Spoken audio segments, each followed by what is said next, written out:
This week we learn about another one.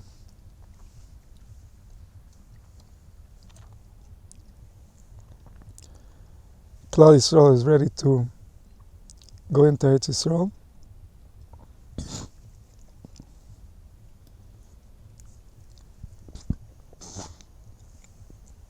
If Klal Yisrael reaches Eretz Yisrael,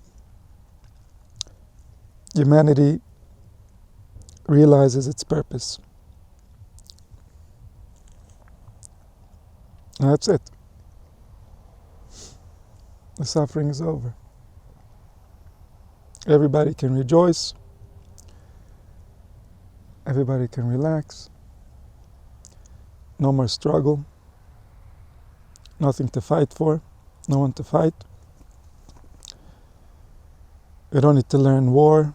We don't need to learn combat. We don't need any protective mechanisms. Everything is perfect. But first, they send Meraglim.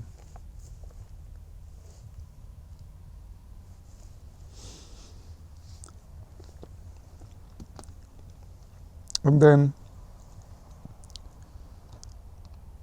they lose their ticket. They lose their ticket into the perfect reality. What's the ticket into the perfect reality? Belief. They lost their belief.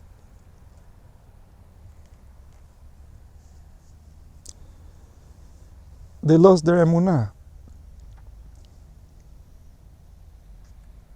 They no longer believed that they can go into that country and have it. And so they couldn't.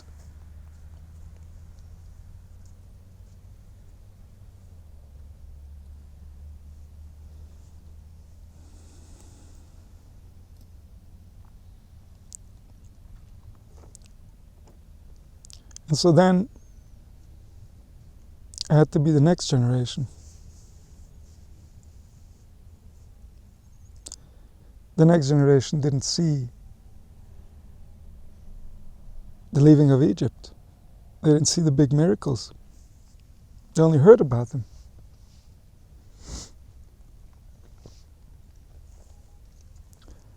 Their belief was much more limited, in a certain sense.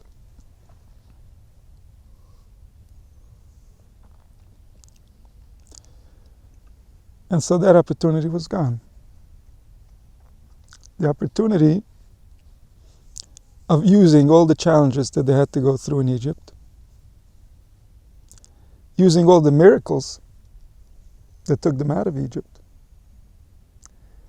using the power of all the revelations that they saw by Kriyas Yamsif, by Har Sinai,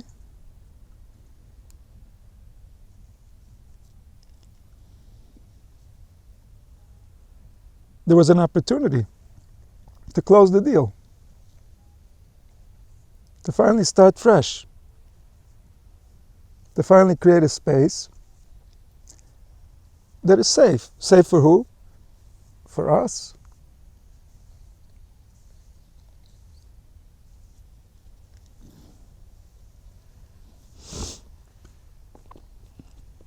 But we lost that opportunity.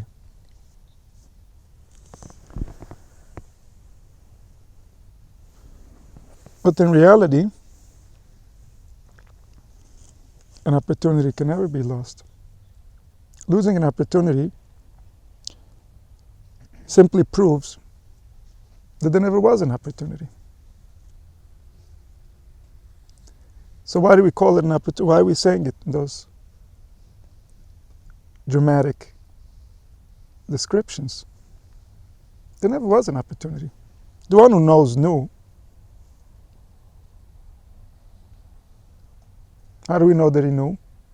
Because he said so, outright. When Moshe Rabbeinu meets him for the first time, he says, Master of the universe, what's your name? And the Master says, I will be that I will be. Eya asher eya. Chazal teach us, what does it mean, I will be that I will be? It means that when you guys leave Egypt, my suffering is not over. Your suffering might be over. You guys are going to go to your graves. I'm going to continue with your children. I still have a lot of work to do. Eya asher eya.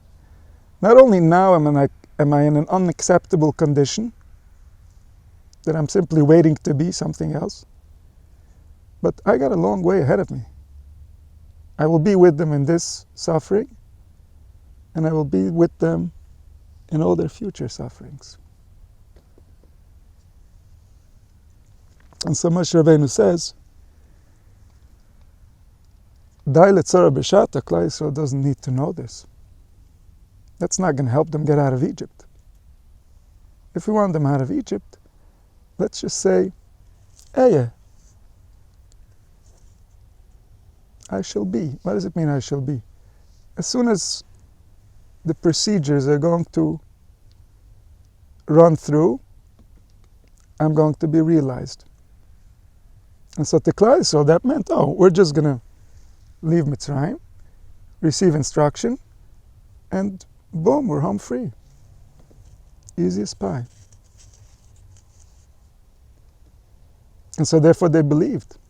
They believed very strongly. They believed so strongly that miracles happened.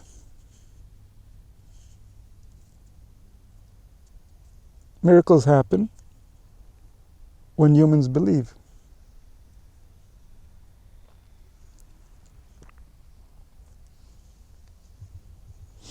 But there was never an opportunity. It wasn't going to happen.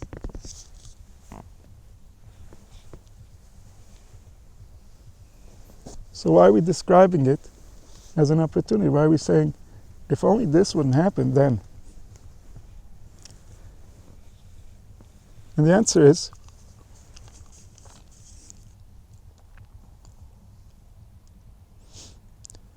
we're describing it as an opportunity so that we can realize how close it really is. So many opportunities means so many generations. We're only an inch away of seeing the truth and realizing it fully. So close, so many times. If only they knew what depends on their belief, what depends on their power, on those few moments when they're being tested, they would pass that test with flying colors.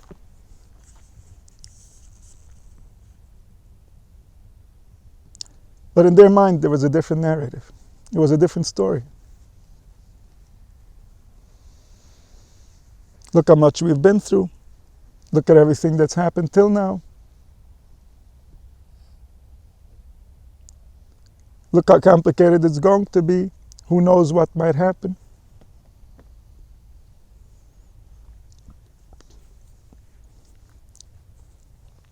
And so in their mind, they thought that realization is miles away. That it'll take forever, that who knows. But in reality, they were so close. They were almost there.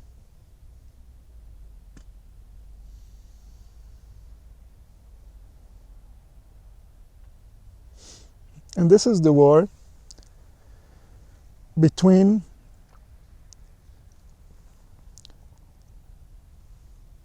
the spiritual good and evil. The spiritual war of good and evil is not about what's happening outside. How are we behaving? The behaviors are only helping the different sides in this spiritual war. But the behaviors of themselves are not where the war is taking place. The war is taking place in our beliefs.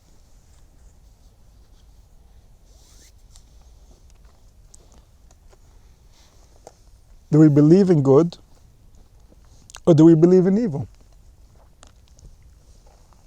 Do we believe the world is good?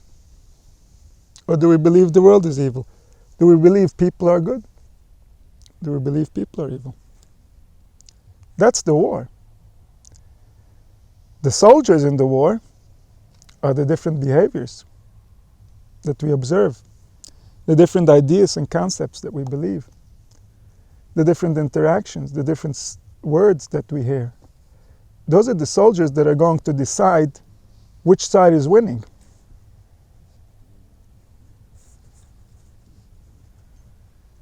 But the war itself is a war of belief. And this is why Lashon Hara is such a horrible crime. It's a crime because it goes directly to the war and it allows the evil to win.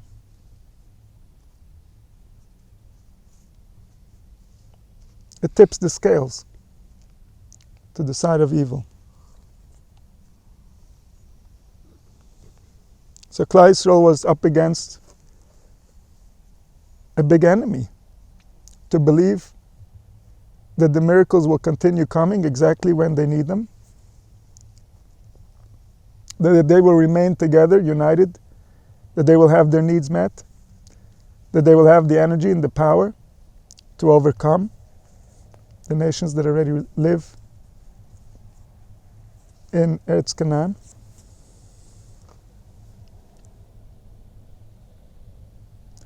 There was a war in every single mind.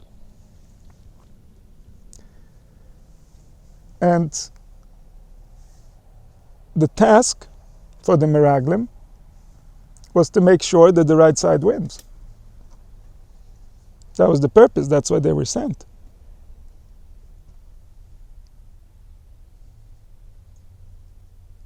But instead, they tipped the belief into the side of evil. The destiny of humanity didn't seem important enough to them that the one who created humanity should make sure that they win.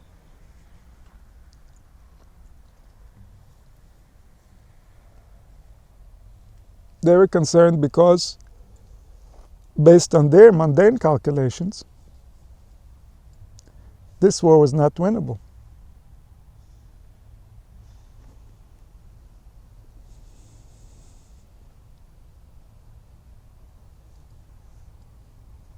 And because of their mundane calculations, they violated the sacred beliefs.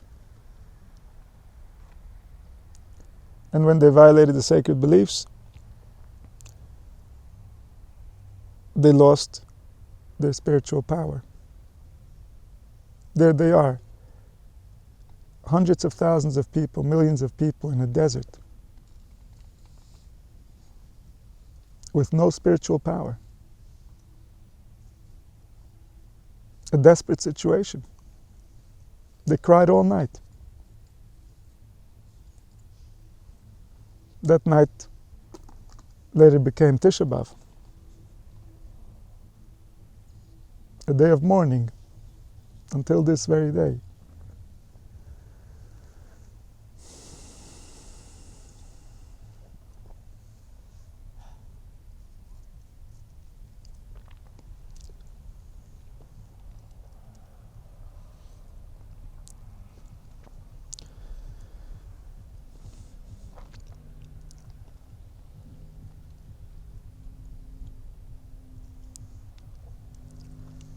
We're a long way from that clarity, from that truth that they experienced.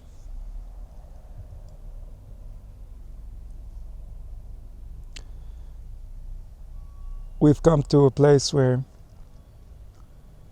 every individual is struggling for their own belief. It's no longer about the collective of Klal Yisrael together believing and creating miracles. Today it's about every individual believing and creating the miracle of their own life, of their own existence.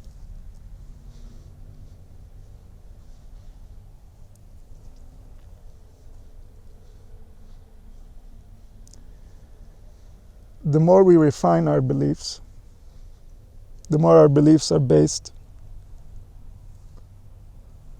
on solid ground, the more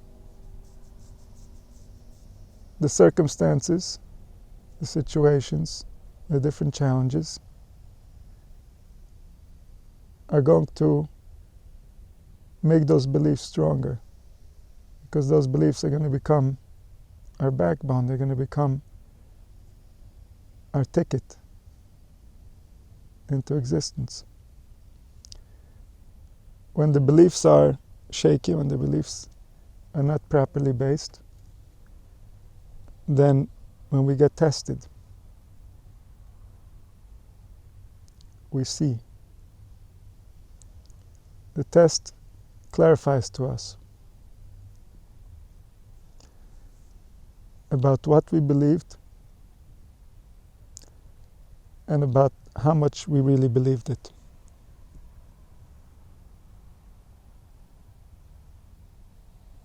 We all have situations in our life where we have to overcome challenges. We all have different struggles that are not the same magnitude as what Klal Yisrael was facing in the Midbar. What Klal Yisrael was facing in the Midbar, those challenges, millions together, with leadership that they somewhat trusted sometimes, but at least leadership that was worthy of being trusted. Leaders who cared about the people more than the people cared about themselves. And so, for us, even little challenges can be bigger than the big challenges of the collective.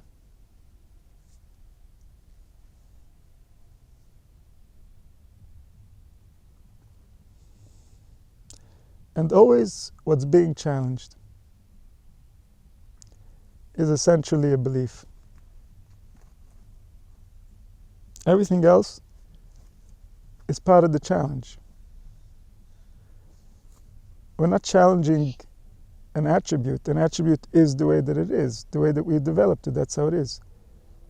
But it's our beliefs that caused us to develop our attributes. It's our beliefs that are driving how we manifest it. So whenever anything is being challenged, essentially what's being challenged is a belief.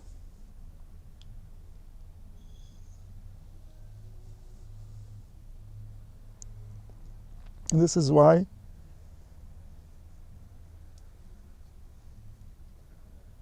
from the beginning of a child's life, we were meant to protect their beliefs, guide their beliefs, make them realize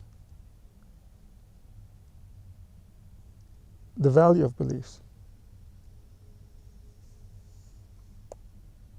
Because this is the foundation of the soul. It's the foundation of the interaction between creator and creation, between the observer and the observed.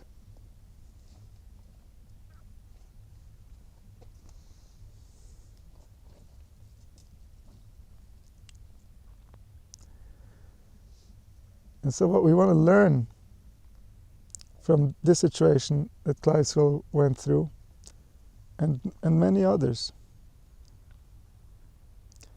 is that we can never gain by turning away from life, by turning away from reality, by coming into conflict with reality. Reality is kind, is extremely kind, but that doesn't mean that we're going to experience it that way necessarily. But even when we're not experiencing it that way, our belief in the kindness of reality should never falter, should never get weak.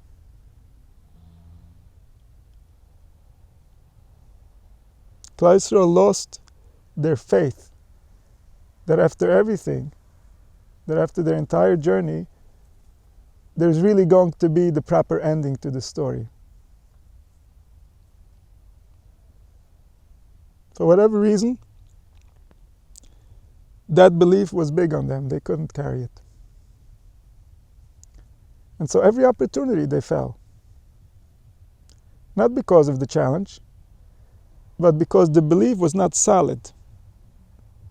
The belief was not unconditional. But the belief in the kindness in life, it must be unconditional. How do we know life is kind? Because it created us. We know that we're kind. We know that we would like to do what's right, even though we don't necessarily understand how to do that. We don't necessarily know what's required. We don't necessarily know how to reduce our own pain so that we can be kind. But essentially, it's within our nature to be kind. And our nature is the nature that nature gave us. Our nature is designed by the same one who designed everything else. So if he designed our nature to be kind, it means that he's kind.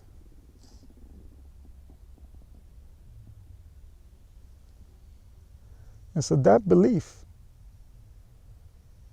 could never shake.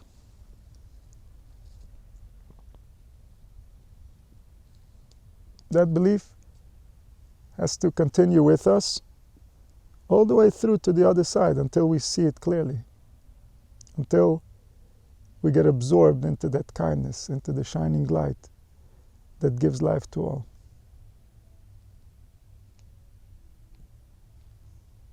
While we're here, we have to remember ourselves. We have to remember ourselves by realizing that our source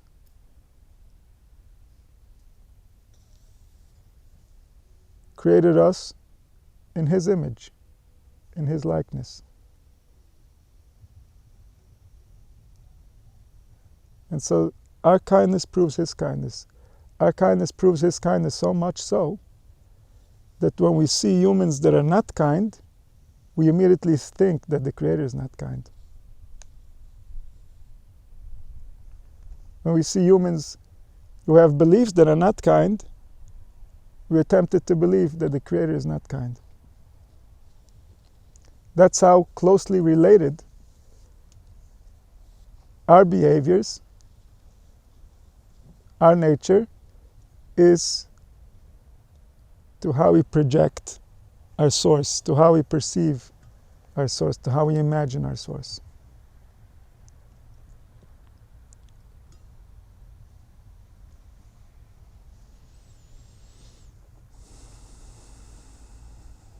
Until sometimes, people who themselves have been hurt until they became cruel, they assume that the Creator is cruel. They go to war with him. They're going to war with their own projection. They're going to war with themselves. But that self includes all of reality, just like it does for all of us. So when we perceive the kind Creator, we love the Creator, we love the self, we love all of reality. When we perceive a cruel Creator, we separate from the Creator, we separate from ourselves, we separate from all of reality. This is nature. This is not something that we can overcome. This is hardwired into our biology. Because this comes from the root of our biology. from the world of intelligence, the world of concept.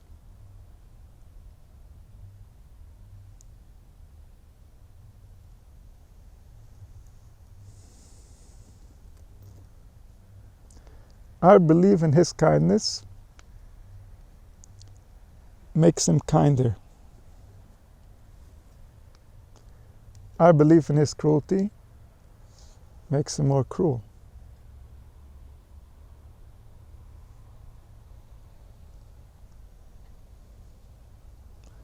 When Klal Yisrael believed that He was cruel, and they were crying, He was cruel. He said, you're going to cry like this now, you're going to cry like this for generations to come.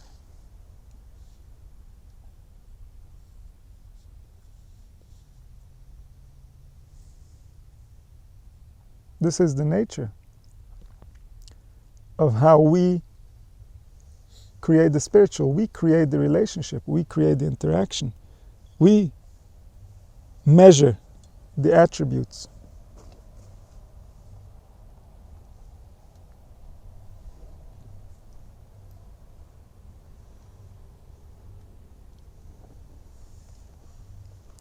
So everything that was had to be. Because the one who made it be, He knew that that's what it's going to be. And yet He made it be. Which means He was okay with it. Before He created life, He knew what life was going to be. It's not being revealed to Him now. And He said yes. He said yes to this project. How do we know? Because we're here.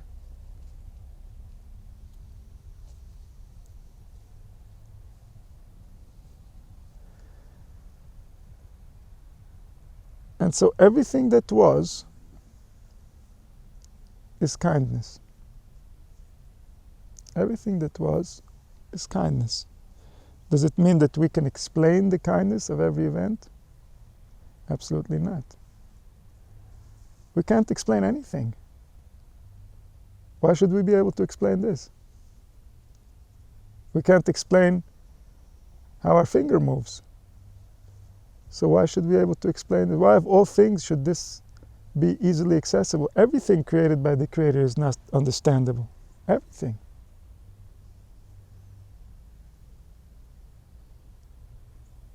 And so this comes down to a matter of belief. It's not about, oh well, so if you say everything was kind, how are you going to explain the Holocaust? I don't have to explain the Holocaust. Explain to me any of my organs, and then I'll try to think how I can explain other things. But I know it's kind. I know it's kind because it made us kind. It didn't have to. It made us in its own image. This is how it desired us to be. It desired us to be in such a condition that our kindness is going to be challenged. But nevertheless, we're kind. If we're really so intelligent, if we're really so attached to our source, then we should demonstrate our attachment by living life with His attributes.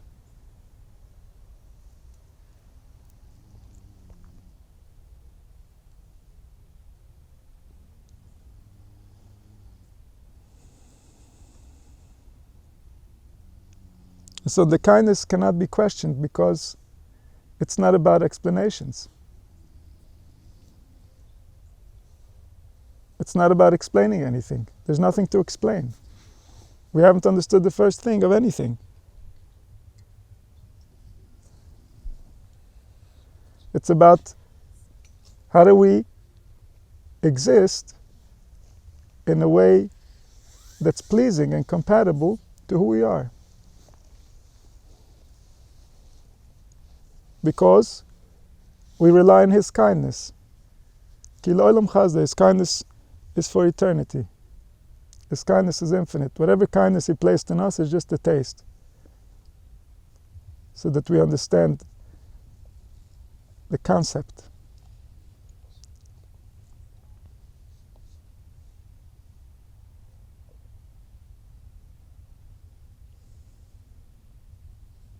And so we trust His eternal kindness, because if not, we have no place on this planet. If we have to protect ourselves from Him, then existence is simply not worth it.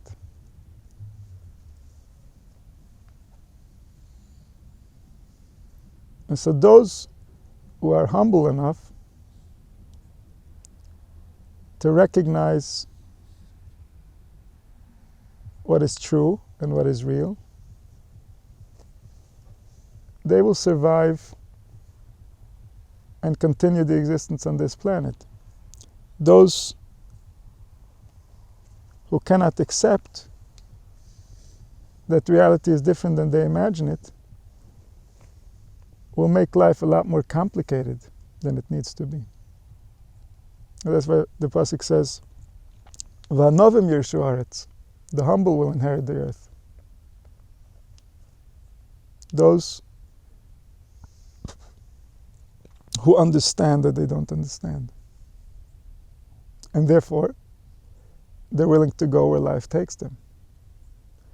But not by losing their belief, not by losing their resolve, not, oh, I don't understand and therefore everything is possible.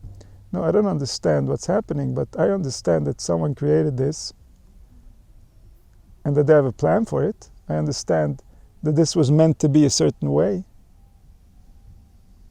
I believe that the one who created this is kind and has an interest in our success.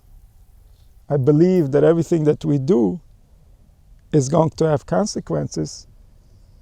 And when those things that we do are with the right intentions, those consequences are going to be very pleasing.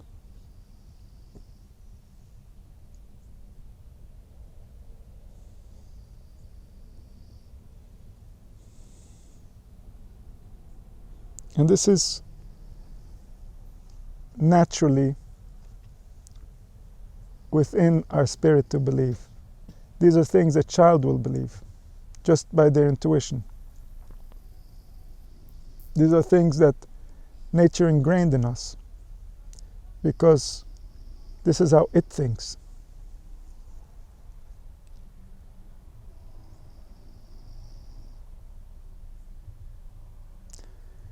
And so we want to take from this story, from this ancient tragedy, we want to take strength, we want to take conviction to our times. The struggles that we face are much smaller, but the strength, the clarity, the conviction that we have is much smaller. What we do today is more meaningful than what they did then. What we do today every effort, every investment, every desire is infinitely more valuable than what they did then, because they had the truth available to them. They saw miracles. They realized as a group together very deep and very meaningful realizations, very extravagant revelations. We have no clarity. We're grasping in the air for the basic simple beliefs. We're looking for guidance on the simple day-to-day existence, on the simple struggle of simply continuing to do what's right for ourselves and for those we care about. And so this struggle is a much deeper struggle. It's a much more real struggle. It's on each individual. There's nothing to lean on.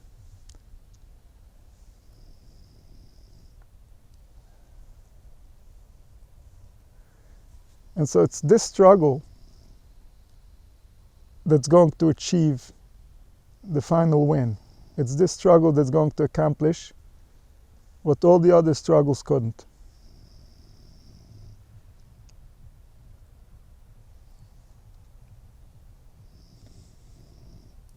It's this struggle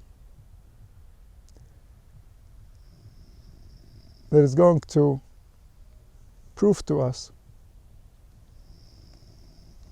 the power that we have as human beings.